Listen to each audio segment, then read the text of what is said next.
Kita punya tema masuk di bulan yang ke-9 ini adalah soal pengampunan, ya, soal pengampunan. Forgiveness, dan hari ini dan seterusnya dalam setiap minggu kita akan bahas terus tentang pengampunan ini supaya satu harapan setelah lepas dari bulan ini jemaat, pekerja dan semua kita sudah bisa melakukan firman itu dalam hidup kita. Artinya kita tidak dipenjarakan lagi dengan sakit hati, kepahitan dan lain sebagainya, tapi kita bisa bebas, bisa merdeka karena kita bisa melepaskan pengampunan. Nah, pagi ini kita sama-sama akan belajar tentang forgiveness ini. Saya mau katakan buat kita semua bahwa mengampuni bukan berarti melupakan kesalahan orang. Mengampuni bukan berarti kita menyimpan, kita pura-pura lupa, kita mendiamkan. Mengampuni bukan menyangkal. Ya. Pemahaman-pemahaman yang selama ini kita bilang sudah lupakan aja, lupakan, itu salah, ya, itu tidak benar. Mengampuni itu ternyata belum bisa mengampuni. Mengampuni itu berbicara soal keputusan hati. Mengampuni berbicara soal keputusan hati dan proses, ya. Sekali lagi saya bilang proses, bukan hasil tapi proses. Nah, kita mulai sama-sama, kita lihat sama-sama di Matius pasal yang ke-6. Matius pasal yang ke-6 ayatnya yang ke-12. Matius pasal 6 ayat yang ke-12. Dikatakan begini, dan ampunilah kami akan kesalahan kami, seperti kami juga mengampuni orang yang bersalah kepada kami. Bapak Ibu tahu ini doa yang diajarkan Tuhan Yesus. Waktu murid-muridnya bilang, guru ajar kami berdoa, seperti Yohanes mengajarkan murid-muridnya. Lalu Yesus ajar mereka, murid-muridnya untuk berdoa. Dan ini doa ini paling powerful, doa ini paling luar biasa. Ya. Kenapa di ayat ini, ayat yang ke-12 ini, dia bilang begini, kalau kamu berdoa, Yesus bilang, katakan kepada Bapa, ampunilah kami akan kesalahan kami, seperti kami juga mengampuni orang yang bersalah kepada kami. Karena Yesus tahu bahwa kita butuh pengampunan. Yesus tahu, semua kita butuh pengampunan. Dan ayat yang ke-14 dikatakan begini, jika kamu mengampuni kesalahan orang, maka Bapamu di surga akan mengampuni kamu. Kamu tidak mengampuni kesalahan orang, Bapamu di surga juga tidak mengampuni kamu. Jadi kita harus kasih tahu dalam doa untuk Bapa di surga, bahwa kita juga mengampuni orang yang bersalah kepada kita. Ya. Kita harus kasih tahu itu, karena kalau tidak, 14 bilang bahwa kalau kamu tidak melepaskan pengampunan, Bapa di surga juga tidak melepaskan pengampunan.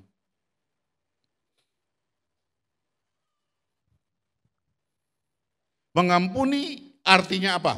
Mengampuni artinya memutuskan untuk memaafkan seseorang atas kesalahan yang telah dia berbuat.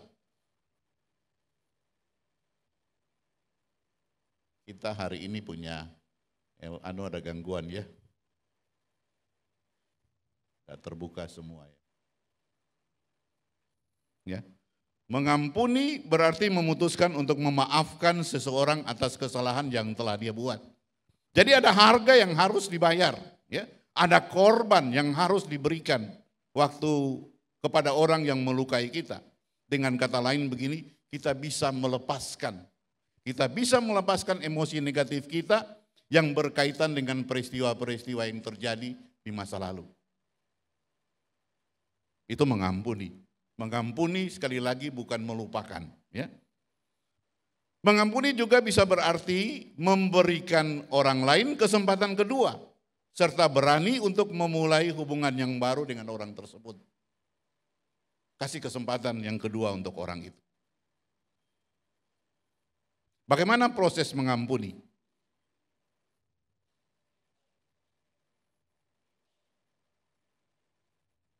Sayang sekali ya, LCD-nya terganggu hari ini.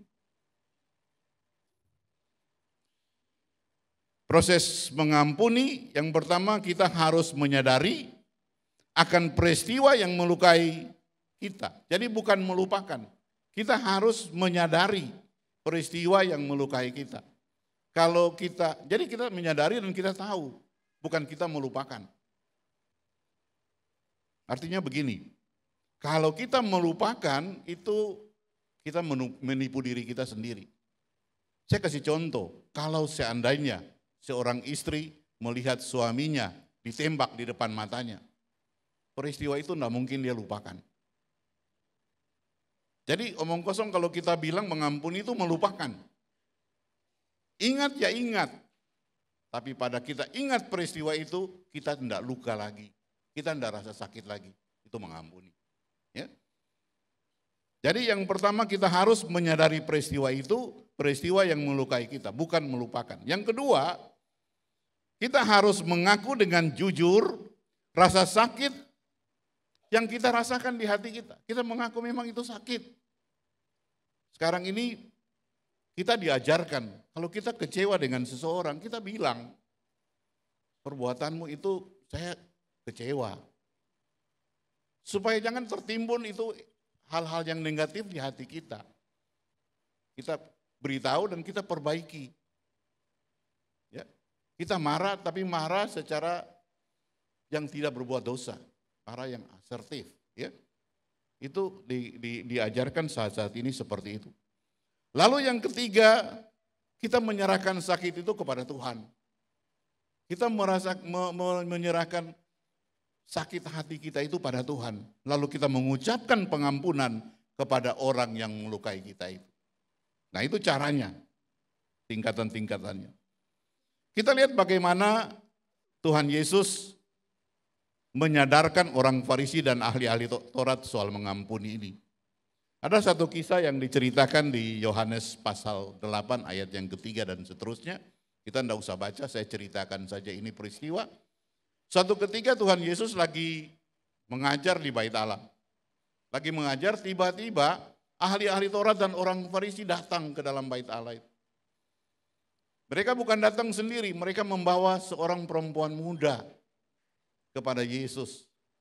Dan mereka bilang, "Guru, perempuan ini didapati bersinah." Siang-siang. Bersinah berarti 2 orang, tidak mungkin dia sendiri. Tapi yang ditangkap cuma 1 orang perempuan. Orang Yahudi begitu.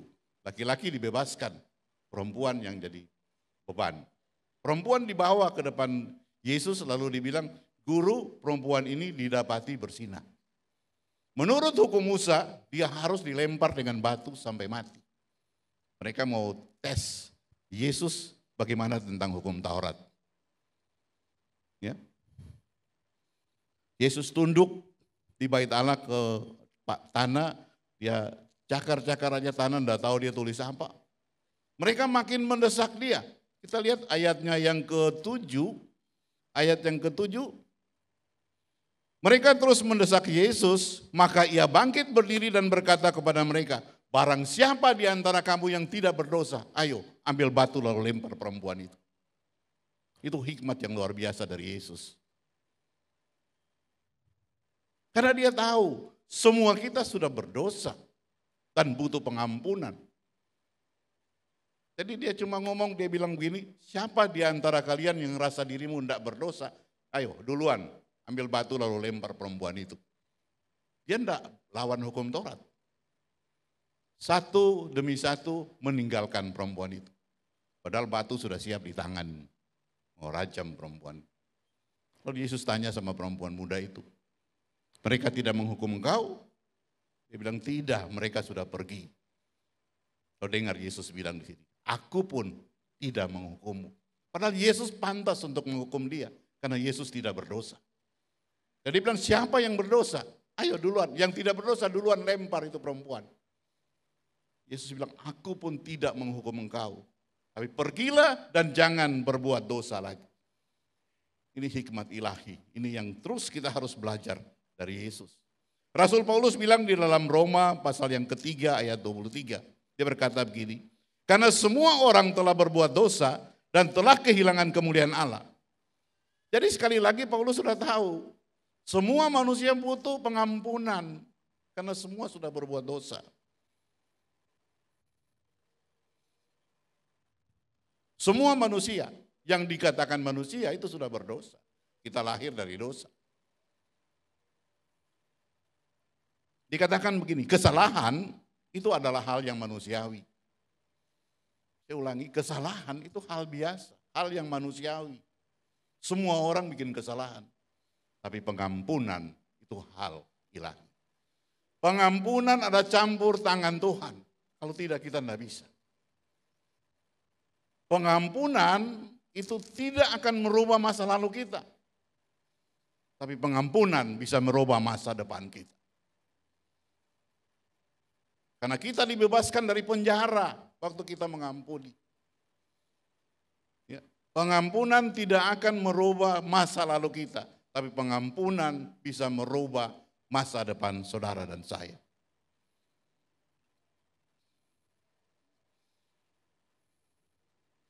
Mengampuni itu adalah pintu perdamaian dan kebahagiaan. Kalau saudara mau hidup damai, mau hidup bahagia, lepas pengampunan. Karena itu pintu. Tapi sayang pintu ini kecil dan sempit.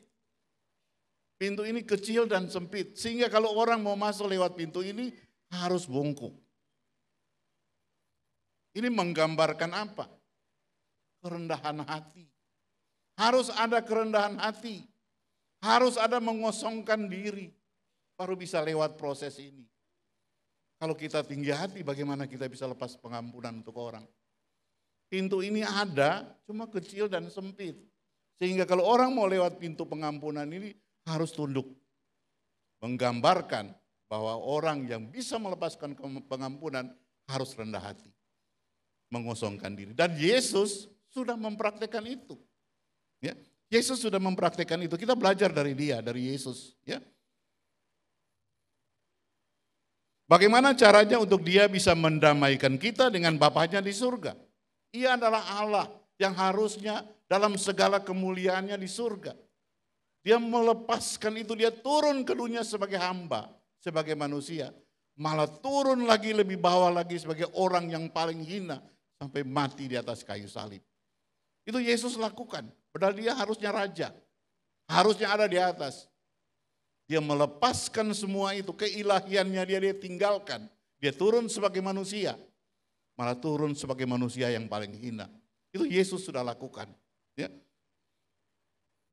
Dan dia menanggung semua dosa kita. Dia rela mati di atas kayu salib. Karena dengan cara demikian dia bisa menyelamatkan kita semua. Itu harga yang harus Yesus bayar. Dia bayar semua itu di atas kayu salib, dia bilang apa? Sudah selesai. Tidak ada tambahan sedikit dari kita. Tidak ada kontribusi dari kita. Itulah keselamatan, itu adalah anugerah Tuhan. Semua dikerjakan oleh Yesus, bukan kita. Bukan orang baik, kita perbuatan baik, kita kasih sedekah lalu kita selamat. Tidak. Itu yang akan menyertai kita. Tapi keselamatan itu anugerah Tuhan. Yesus sudah kerjakan dan dia bilang sudah selesai. Di dalam Lukas pasal yang ke-23 ayat 34. Ini Bapak Ibu pengajaran yang paling bagus dari Yesus. Luar biasa soal pengampunan. Ya. Dia lagi tergantung di atas kayu salib. Lagi disiksa oleh algojo Romawi. Tapi dia lagi pikir bagaimana untuk menyelamatkan mereka. Ini Tuhan kita. Kalau kita mau serupa dengan Yesus, waduh ini memang luar biasa sekali. Kalau kita bilang kita mau mengikuti Yesus, mau karakter kita, karakter ilahi sama dengan Yesus, lihat caranya Yesus. Dia lagi disiksa orang, tapi dia lagi pikir bagaimana kesalahan orang itu. Dari atas kayu salib dia bilang begini, Bapa, ampuni mereka, karena mereka tidak tahu apa yang mereka buat. Hebat sekali. Lihat ini perkara yang terlalu luar biasa. Kita lagi disiksa. Tapi kita lagi berpikir untuk bagaimana bisa menyelamatkan mereka. Ya mungkin kita bisa bilang, ya memang dia Tuhan. Ya. Tapi pada waktu itu dia adalah 100% manusia. Dia adalah turun jadi manusia. Dia punya rasa, dia punya pikiran, dia punya kehendak. Kita bisa bilang, iya, kalau mungkin sekali kita bisa memaafkan, oke sekali. Kalau orang ini terus-terus begini bagaimana? Apakah kita terus-terus kasih ampun sama dia? Satu kali dia pinjam, dia nipu. Dua kali pinjam, dia nipu. Apa terus begitu? Hal ini sudah dipertanyakan Petrus 2000 tahun yang lalu. Petrus bilang sama Yesus begini, Guru, berapa kali saya harus mengampuni saudara saya?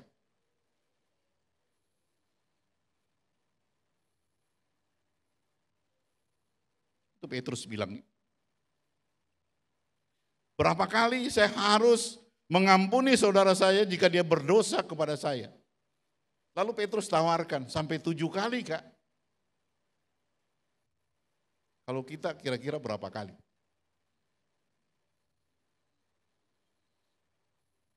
Saya orang Ambon, kalau orang Ambon bilang, sekali iya, kedua, itu orang Ambon bilang begitu. Kalau sekali iya kasih ampun, sekali kok injak saya pun kaki, oke. Mas itu kaki, bukan jahe. 2 kali kok injak, kok pijak sudah. Itu orang Ambon bilang begitu. Petrus tawarkan 7 kali, tapi Tuhan bilang apa? Bukan Petrus, 70 kali 7 kali. Kita pernah hitung itu waktu khotbah Ibu Ona di sini, di gereja lama. Itu seumur hidup kita harus melepaskan pengampunan. Itulah pengampunan adalah proses, bukan hasil. Ya. Jadi kita harus siap untuk itu. Pengampunan itu proses, bukan hasil. Kita harus melakukan itu terus menerus. Bapak Ibu tahu pentingnya pengampunan. Ya, Yesus bilang begini. Dikatakan dalam Matius 5 ayat 23. Jika engkau mempersembahkan persembahanmu di atas mezbah dan engkau teringat akan sesuatu yang ada dalam hati saudaramu terhadap engkau, tinggalkanlah persembahan itu di depan mezbah dan pergilah berdamai dulu dengan saudaramu lalu kembali mempersembahkan persembahan itu. Berarti pengampunan lebih penting dari persembahan.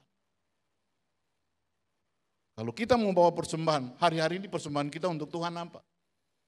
Kita bisa naikkan doa, pujian, penyembahan untuk Tuhan. Ya. Kita bisa bawa secara materi apa yang kita punya apa dalam berpuluhan persembahan khusus untuk Tuhan. Tapi Tuhan lagi, sabar, tunggu dulu. Kalau kau belum beres dengan saudaramu, bereskan dulu. Dia ajarkan seperti begitu loh. Ini yang Yesus ajarkan. Ya.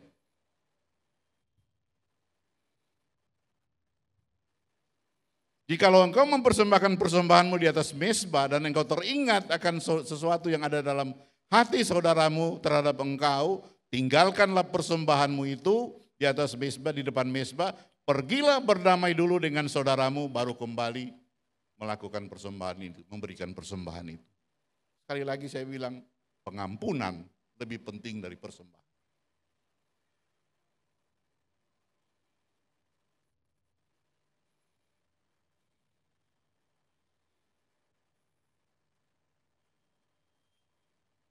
Jadi jangan kita rasa puas kalau kita sudah memberikan yang terbaik untuk Tuhan, tapi masih menyimpan kepahitan, masih menyimpan sakit hati terhadap saudara atau rekan sepelayanan kita. Jangan kita rasa puas dengan itu. Kita bisa melayani, tapi ternyata hati kita hancur. Ada simpan akar pahit. Tuhan bilang tinggalkan dulu nak, tinggalkan dulu. Stop dulu pelayananmu, bereskan dulu. Baru kau kembali. Pelayananmu itu adalah persembahan untuk Tuhan.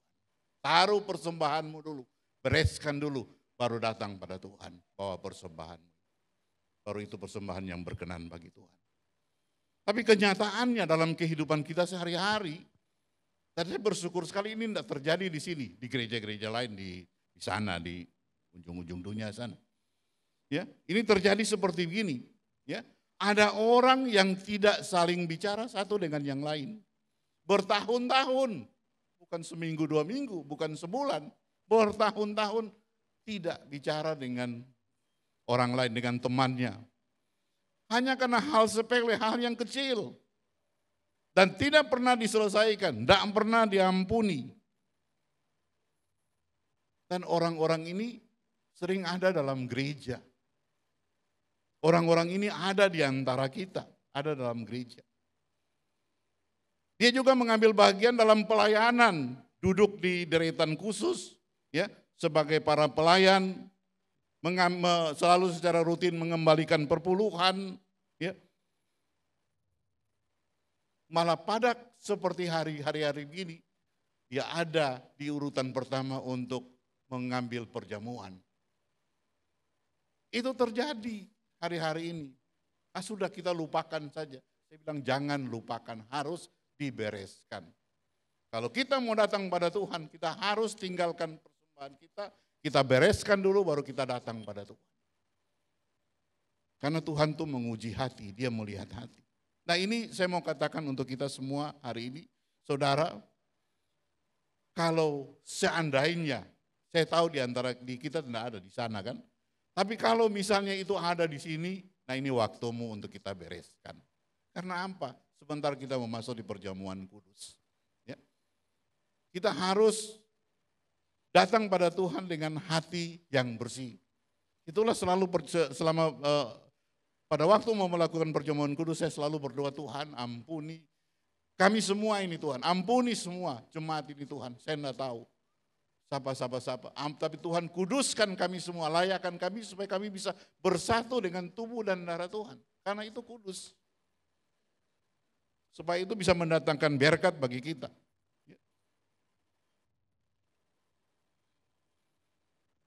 Nah hari ini mudah-mudahan ini bisa jadi ya.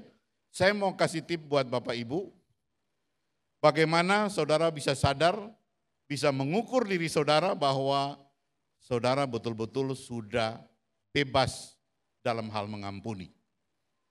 Nah ini dia yang tadi ya. Ini tipnya untuk saudara. Jadi saudara tinggal centang di sebelah sana, ya atau tidak. Ini kalau mau tulis bagus nih, supaya pulang baru cek. Yang pertama begini, ya, kalau ketemu orang yang saudara pernah menyakiti hati saudara, kecenderungan menghindar atau tidak ingin bertemu dengan dia. Bapak Ibu centang itu, ya atau tidak. Kalau orang ini pernah menyakiti saya, kalau saya mau ketemu dia saya putar jalan tempat lain. Berarti masih ya. Yang kedua, membatasi komunikasi saat bertemu. Kalau sudah Anda bisa menghindari, wah sudah ketangkap bahasa ini, ketemu. Ya. Komunikasi dengan terpaksa. Iya. Hati masih terluka. Masih ada simpan akar pahit. Ya, ini filter untuk kita lihat sama-sama. Apabila komunikasi dengan dia, seringkali emosi tidak bisa terkontrol. Saya ambil contoh ya. Kemarin kita di pembangunan lagi cerita-cerita di luar. Kita mulai bangun gereja, depan lobi mulai bangun lagi. Kita teringat dulu kontraktor tipu kita waktu bangun gereja ini. Ya,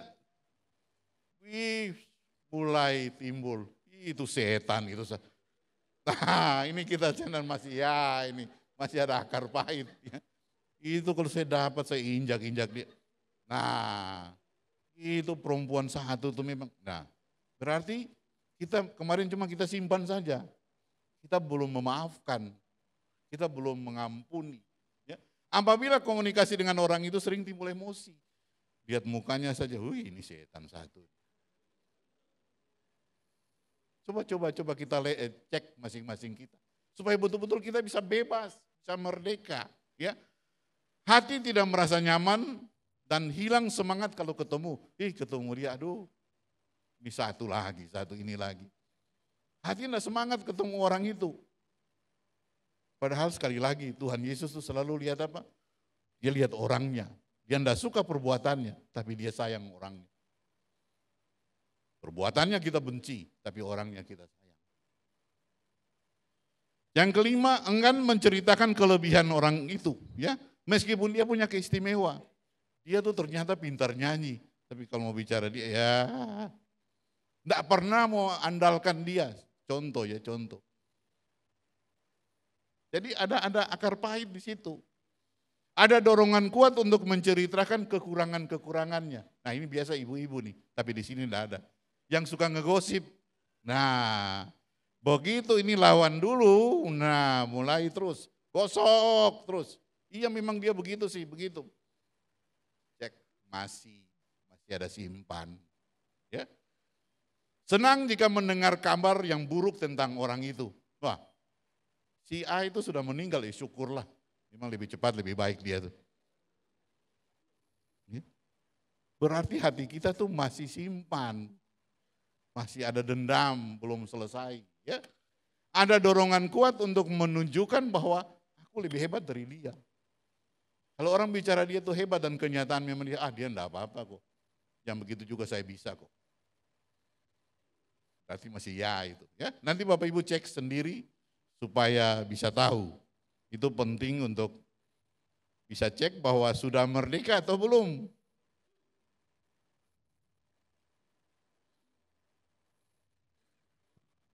Ya. Kenapa saya bilang ini penting? Pengampunan ini penting, pengampunan ini membawa kita dalam kemerdekaan, kebahagiaan. Ya. Kalau kita tidak bisa melepaskan pengampunan, kalau kita tidak bisa melepaskan pengampunan, kalau kita hidup dengan akar pahit, sakit hati, dendam, ya, kita lihat apa yang akan terjadi dalam hidup kita. Kalau kita tidak bisa melepaskan pengampunan, kita adalah pembunuh manusia. Dan seorang pembunuh manusia tidak akan memiliki hidup yang kekal. Ada, ayatnya ada. Yohanes 1 ayat 3, pasal 3 ayat 15. Bapak Ibu enggak usah baca, kita lihat suaranya saja. Minta videonya. Kalau kita enggak bisa melepaskan pengampunan, kita sama dengan seorang pembunuh. Dan itu enggak ada bagian dalam kerajaan surga. Kalau kita bisa melepaskan pengampunan, kita melepaskan seseorang dari penjara. Dan itu siapa? Kalau kita bisa melepaskan pengampunan, jangan lihat orang kita. Karena kita akan masuk dalam kebahagiaan, kekekalan.